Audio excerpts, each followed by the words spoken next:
तेजस्वी यादव सुन ले, अगर मुसलमानों को हिस्सेदारी नहीं देंगे तो गोपालगंज हारे, कुर्नी हारे, हारते रहिएगा, आपके मुकद्दर में अल्लाह हार लिख दिया है। इतना ही तेजस्वी यादव को चिंता है तो डिप्टी सीएम मुसलमान को बनाए, दलित कम्युनिटी से बनाए। ऐसा तेजस्वी यादव में क्या खूबी है जो 5-5 मंत्रालय लिए? अरे लालू जी और रबड़ी जी के घर में पैदा नहीं होते तो चपरासी की नौकरी की भी एलिजिबिलिटी इनको नहीं। बिहार में मुसलमानों की आबादी, इनकी जो माई समीकरण है, इनके समीकरण से ज्यादा है। इनका बेटा डिप्टी सीएम बन जाए, माता पिता दोनों सीएम बन गए, बेटा बन जाए, बेटी राज्यसभा चला जाए, एक और बेटा मंत्री बन जाए, दोनों साले साहब लोकसभा राज्यसभा चले ही गए थे। तो इनको सिर्फ अपनी चिंता है, कोई गरीब यादव की भी चिंता नहीं है। ये गलतफहमी मत रहे कोई। यही समीकरण इनको चपरासी क्वार्टर से शीश महल पहुंचाया था, लेकिन इसके लिए कुछ नहीं किया इन्होंने। मुसलमान क्योंकि बीजेपी को हराना हमारा मकसद रहता है, इनको मजबूरी में वोट दे रहा है। अब पूरा बिहार का मुसलमान हो, यादव हो, पिछड़ा हो, दलित हो, बेचारा दे रहा है लालू जी के नाम पर इनको वोट।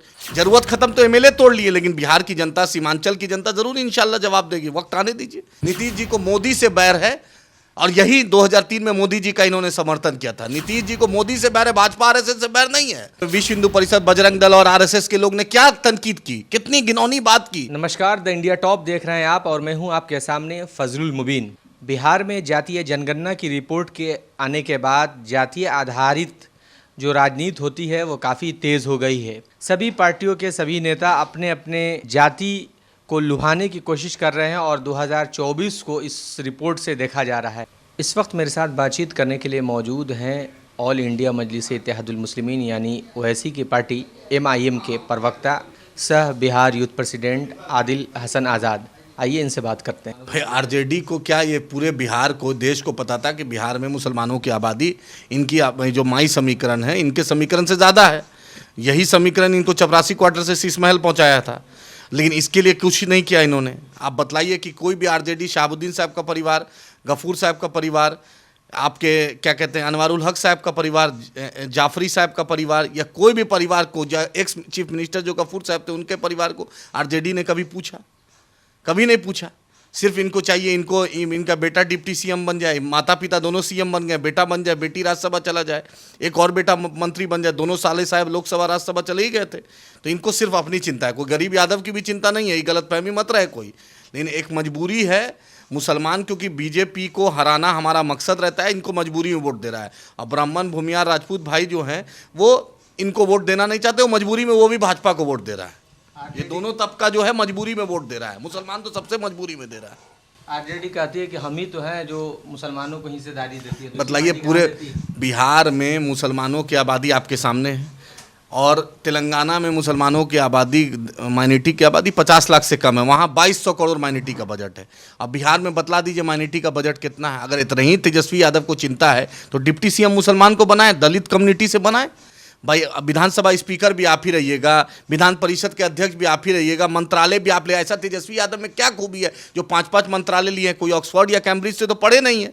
अरे लालू जी और रबड़ी जी के घर में पैदा नहीं होते तो चपरासी की नौकरी की भी एलिजिबिलिटी इनको नहीं है। ये पता है कि नहीं सच्चाई? ये 10वीं पास भी नहीं है। क्या समझिए? तो पिताजी का केयर ऑफ है जो इनको मिला हुआ है। अब पूरा बिहार का मुसलमान हो, यादव हो, पिछड़ा हो, दलित हो, बेचारा दे रहा है लालू जी के नाम पर इनको वोट, क्योंकि एंटी बीजेपी हमारा मिजाज है और अब बीजेपी को बिहार में कभी पनपने नहीं देंगे। ये मतलब ये मेरे एमएलए इन्होंने तोड़ा है। जब हम 5 एमएलए जीत के आए थे, लालू जी 100 बार फोन किए थे, तेजस्वी यादव फोन किए थे, मनोज झा जी फोन किए थे। जरूरत रहता है तो किसी का भी पैर छू देंगे। जरूरत खत्म तो एमएलए तोड़ लिए, लेकिन बिहार की जनता, सीमांचल की जनता जरूर इंशाल्लाह जवाब देगी। वक्त आने दीजिए। लोकसभा भी है, विधानसभा भी है। ये आज से 2 रोज पहले उपेंद्र कुशवाहा राजभवन मार्च किए थे। आज रेणु देवी भी धरने पर बैठी थी और इन सभी लोगों का आरोप है कि यादवों की संख्या बढ़ा दी गई। क्या आपको लगता है कि संख्या के साथ छेड़छाड़ हुआ? मुझे नहीं लगता है कि, क्योंकि सब सीनियर ब्यूरोक्रेट IAS थे, मुझे नहीं लगता है कि संख्या के साथ, हाँ मुसलमानों की संख्या के साथ छेड़छाड़ हुआ। इराकी बिरादरी को बनिया बिरादरी में डाल दिया गया, ये एक सच्चाई है। ये इंपेरिकल डाटा कहता है, ये खुद सरकार ने इस गलती को माना है। लेकिन मुझे नहीं लगता उपेंद्र कुशवाहा जी इतना अगर ज़्यादा हैं, ड्रामा करते हैं, उनको तो एक जगह कहीं पैर टिकता नहीं है। मेरे गठबंधन में हमको चीफ मिनिस्टर बनाए थे, फिर वही वोट बेचकर नीतीश जी के MLC बन गए, फिर MLC से रिजाइन किए, तो मकान काहे खाली रखे हुए हैं? मकान खाली कीजिए। और बिहार सरकार क्यों उस पर उनको इतना स्पेशल ट्रीटमेंट दे रही है? कभी मुकेश सहनी को देती है इस पर ट्रीटमेंट, कभी उनको देती है, मंगल पांडे जी को दी हुई है, नितिन नवीन जी को दी हुई है। आखिर क्यों नीतीश जी, शहनवाज हुसैन को दी हुई है? क्यों दी हुई है भाई? भाजपा के लोग, इनके लोग जो भाजपाई हैं उनको क्यों देती है? नीतीश जी क्यों दिए हुए? हरिवंश जी को डिप्टी स्पीकर राज्यसभा में बनाए हुए। शरद यादव साहब का किडनी फेल था, डायलिसिस पे था, उस आदमी का तो मकान खाली करवा दिया आपने। और जो हर्षवर्धन जो आपके हैं उनको आप दिए हुए डिप उस पर नहीं है बीजेपी एनडीए। नीतीश जी हर जगह अपना फायदा खोजते हैं, हर जगह ये लूप लाइन रखते हैं कि भाजपा से कहीं ना कहीं इनके बातचीत हो। नीतीश जी को मोदी से बैर है और यही 2003 में मोदी जी का इन्होंने समर्थन किया था। नीतीश जी को मोदी से बैर है, भाजपा आरएसएस से बैर नहीं है, क्योंकि इनका ईगो क्लैश हो गया, इसीलिए नीतीश जी मोदी के जी से गठबंधन तोड़े हैं। नीतीश कुमार ने पूरे बिहार में भाजपा आरएसएस को फैलाने का किसी ने काम किया, उसका नाम नीतीश कुमार है, नीतीश कुमार है, नीतीश कुमार है। ये बिहार की जनता जानती है और जानती है इंशाल्लाह। और एमआईएम का स्टैंड धारा 341 पे एकदम क्लियर है। ये मुसलमानों के साथ, क्रिश्चियनों के साथ ज़्यादती है, नाइंसाफ़ी हुई है। ये देश की आज़ादी के बाद सबसे बड़ा अगर मुसलमानों क्रिश्चियनों के साथ नाइंसाफ़ी हुई तो धारा 341 है। सिख कम्युनिटी जद्दोजहद करके ले लिया, दूसरी कम्युनिटी ने अपने जद्दोजहद किया लिया, लेकिन ये साफ साफ constitutional, it is a black spot on this system कि आपने एक तबका को, मुस्लिम धोबी है, मुस्लिम कम्युनिटी से कोई अगर या नॉन मुस्लिम कम्युनिटी में कोई एससी स्टेटस है, मुसलमान में नहीं है।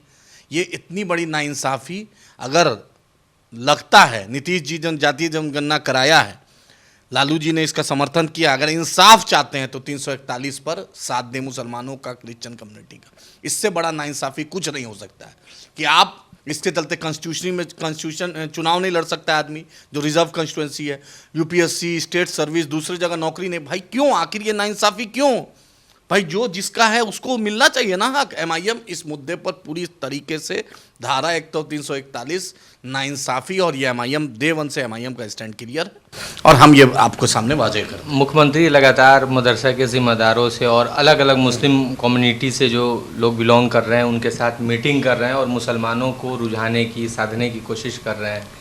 क्या आपको नहीं लगता है कि एमआईएम का जो वोट बैंक है, ख़ासतौर से सीमांचल की तरफ दौरा हो रहा था, अभी खालिद साहब का भी दौरा हुआ, तो क्या आपको नहीं लगता है कि एमआईएम का जो वोट बैंक था 2020 वाले इलेक्शन में, उसमें सेंधमारी की कोशिश हो रही है? भाई नीतीश जी कैसे बोल सकते हैं एमआईएम को कुछ? और आप ये जो खालिद मियाँ पूरा बिहार दौरा किए थे, चंदनवाड़ा के एक मदरसा पर विश्व हिंदू परिषद, बजरंग दल और आरएसएस के लोग ने क्या तनकीद की, कितनी घिनौनी बात की, कितनी ओछी बात की, उसमें खालिद अनवर ने क्यों नहीं एफआईआर करवाया? नीतीश जी के इतना चमचागिरी करते हैं, हक बात भी तो बोल पाए। नीतीश जी के सामने खालिद अनवर मियाँ और जमा खान, पैजामा खान थे, अभी मीटिंग में पूरे बिहार के मुसलमानों को बुलाया था, तो पूछिए उनसे, शमशुल हुदा मदरसा का जो मेट्रो ज़मीन ले रहा है उसका कंपनसेशन कौन देगा? ये जो इरशादुल्लाह चमचागिरी कर रहे थे, दरबारी करते हैं, 2005 से इरशादुल्लाह वक्फ बोर्ड के चेयरमैन हैं, राजमंत्री का दर्जा नहीं, न्यास बोर्ड को राजमंत्री का दर्जा है। इरशादुल्लाह की इतनी हिम्मत नहीं है जो नीतीश जी के सामने बोल पाए कि वक्फ बोर्ड को कॉन्स्टिट्यूशनल दर्जा दे, राजमंत्री का दर्जा दे चेयरमैन को। ही नहीं बोल पाया ये आदमी, ये सिर्फ चमचागिरी कर रहा है। हज कमेटी में बहाली नहीं हो रही है, उर्दू टीईटी में कुछ नहीं कर पा रहे, उर्दू एकेडमी में, उर्दू मशावरती बोर्ड में कोई बहाली नहीं हुई, एएमयू किशनगंज पे कुछ नहीं बोल पाया, उर्दू अनुवादक पे इन लोग कुछ नहीं बोल पाया। इन लोग की क्या क्या कैसी मीटिंग है? इन चमचों से पूछिए, इन चमचों से पूछिए कि नीतीश जी के सामने क्या मुंह नहीं खुलता है?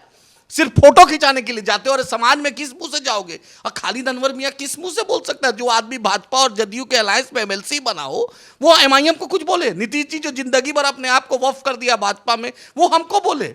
आप ही बतलाइए, मुसलमानों की जितनी आबादी, क्या मंत्रालय है उसमें? क्या मुसलमानों को उतनी हिस्सेदारी है?